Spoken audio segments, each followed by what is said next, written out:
बरगढ़ जिला संकीर्तन परिषद उपसभापति देवेंद्र साहू एच मत के खुशी लगला भटली कुसुमपुरी नु गुरु पूर्णिमा दिने शताधिक गुरु मान को जेन आम संवर्धना कर पार्लु गुरु पूजन कर पार्लु गुरु मान आशीर्वाद नहीं पार्लु सेटा के खुश लगला। बरगढ़ जिला संकीर्तन परिषद आज जेन उद्यमटे करुचे आज सफल है भी लगला जेन कि वर्तमान कुसंस्कार आड़के गति करुचे सबुआड़ गाँ गहली संकीर्तन माने से संकीर्तन के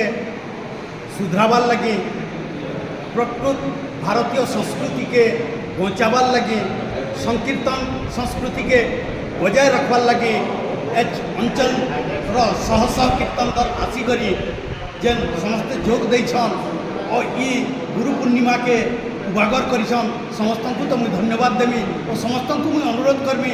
आगामी दिन रे ई परिषद केडनी के बड़ धरण गोटे आंदोलन रे सृष्टि करबार उपरे जाउछे जेनटा कि सारा ओडिशा के नेकरी सारा ओडिशा संकीर्तन मान को नहीं करी भुवनेश्वर रे राज्य सम्मिलनी के करबार के जाऊे से राज्य सम्मिलनी के समस्त को मुई अनुरोध करुचे समस्ते आसू और राज्य सम्मिलनी के समस्ते सफल करूँ। मोर परिचय एविला संकीर्तन मंडली कहा मुझे 70 साल संकीर्तन करके हमें गजे किशोर दास आरकंडा विद्या प्राणबंधु बाबा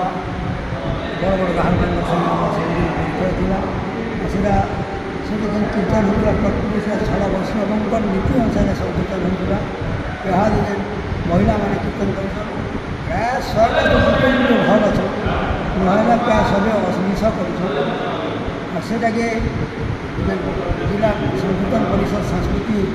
एकदम बोली फल हो जेना प्रत्येक छड़ा वैष्णव पंचतत्व नियम से नियम अनुसार कीर्तन होती बहुत साधुवाद है करवा द्वारा बहुत हमको खुशी लगी।